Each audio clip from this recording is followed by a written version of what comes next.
अस्सलाम वालेकुम नाज़रीन, इस टाइम हमारे साथ मौजूद हैं PMLF के सदर डिस्ट्रिक्ट कोरंगी के तनवीर चौधरी साहब। आज इनसे गुफ्तगू कर अल्लाह का शुक्र, सब ठीक ठाक है, अल्लाह पाक का करम है। आप सुनाएं, आप कैसे हैं? अल्हम्दुलिल्लाह अल्हम्दुलिल्लाह। तनवीर साहब, बल्दियाती एक्ट जो पीपी गवर्नमेंट ने पास किया है, पाकिस्तान मुस्लिम लीग फंक्शनल इसको किस तरह से देखती है? बलदियाती इंतखाबात के ऊपर जो पास करवाया है, ये काला कानून है। इसके ऊपर पाकिस्तान मुस्लिम लीग फंक्शनल ने सबसे पहले आवाज़ उठाई है, असम्बली के फ्लोर पे भी। और अभी आल पार्टीज़ कॉन्फ्रेंस हुई है हमारी, तो पाकिस्तान मुस्लिम लीग फंक्शनल 19 तारीख को धरने की कॉल भी दी हुई है हम लोगों ने। और सिंध असम्बली के बाहर जो है हम लोग एक एहतजाज भी रिकॉर्ड करवाएंगे। और इंशाअल्लाह ताला पाकिस्तान मुस्लिम लीग फंक्शनल इस काले कानून को बिल्कुल भी नहीं मानती, मुस्तरद करती है। तनवीर साहब, बल्दियाती एक्ट कैसा होना चाहिए जिससे बल्दियाती नुमाइंदों को अख्तियार मिल सके? बिल्कुल जी, बलदियाती जो निज़ाम होना चाहिए, सबसे पहले आप ये बताएं मुझे, ये जो पाकिस्तान पीपल्स पार्टी ने 18वीं तरमीम जो मंजूर की, उसके बाद ये सूबा इंडिपेंडेंट है। आप मुझे बताएं इनकी तरक्की, इनकी खुशहाली, इनके अवामी फंड्स ये किधर हैं? कोई एक यूसी बता दो पूरे सिंध की जिसके अंदर खुशहाली हो, जिसके कोई गटर जिसमें ना बह रहे हो, जहाँ कोई तरक्याती काम हो रहा हो। तो पहले तो इनसे ये बंदा पूछे, 18वीं तरमीम के बाद आपने सूबे में ऐसा कौन सा तीर मार लिया, कौन सी जो है आपने शहद की जो है ना नहर बहा दी है यहाँ पे। तो पहले तो बंदा इनसे ये पूछे, जो इन्होंने ये नया ड्रामा इन्होंने कर दिया है। तो ये बलदियाती जो निज़ाम है, ये फेयर निज़ाम होना चाहिए। इसमें जो काउंसलर हैं, इलाकाई काउंसलर के पास फ़ंड होना चाहिए, इलाकाई काउंसलर के पास इख्तियारात होना चाहिए, यूसी चेयरमैन के पास इख्तियारात होने चाहिए, फ़ंड्स होने चाहिए। काम तो उन्होंने ही करना ना, जो इलाकाई लोग हैं।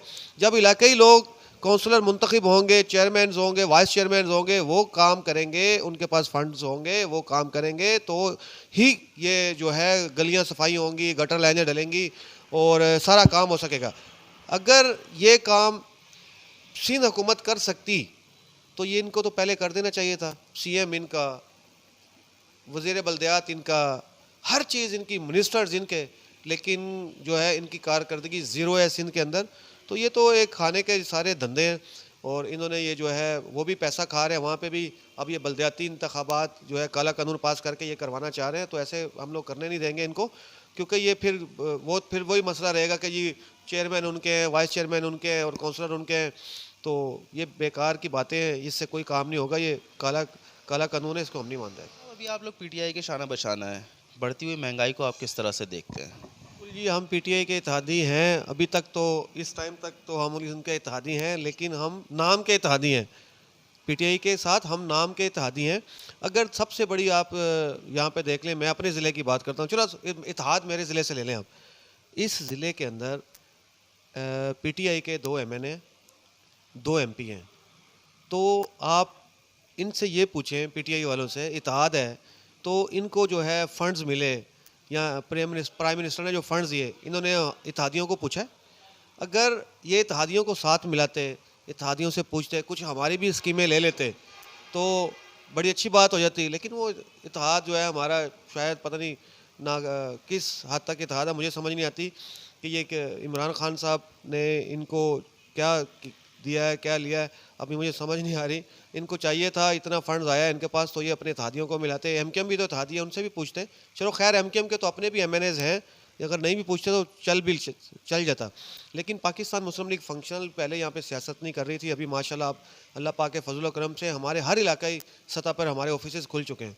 तो कम से कम इनको हमारे साथ तो कंप्रोमाइज़ करना चाहिए था। अगर हमें इत्तेहादी हैं तो इन्होंने कोई ऐसा किया नहीं है। और पीर साहब पगारा ने प्रेस कॉन्फ्रेंस में भी बोला था, हम इनके इत्तेहादी नहीं है पीटीआई के, हम जहांगीर तरीन खान के इत्तेहादी हैं।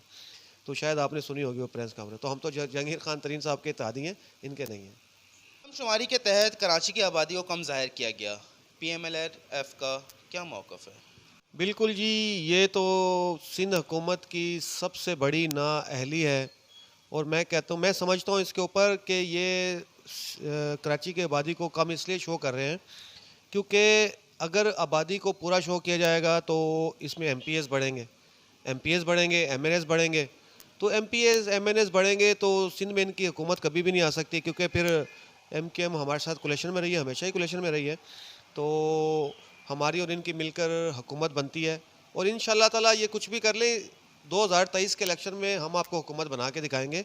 इंशाअल्लाह ताला पाकिस्तान मुस्लिम लीग फंक्शनल और MKM मिलकर सिंध हुकूमत बनाएंगे। ये कुछ भी कर लें, ये काले हरबे इस्तेमाल कर लें, काले कानून ले आएँ, कुछ भी ले आएँ, अवाम इनके साथ नहीं है। जिस तरह ये कहते हैं ना वफाक में PTI की हुकूमत आई है, ऐसे ही सिंध में इनकी भी हुकूमत आई है। ये क्यों रोना रोते हैं? इनकी भी तो हुकूमत वैसे ही आई है जैसे वफाक में उनकी आई है, ऐसे सिंध में इनकी हुकूमत आई है। तो इंशाअल्लाह ताला 2023 का जो जुल्म का सूरज है वो ग़ुरूब होगा। इंशाअल्लाह ताला जो अगला सूरज आएगा वो फ़तह का सूरज होगा और वो अवाम की फ़तह का सूरज होगा इंशाअल्लाह।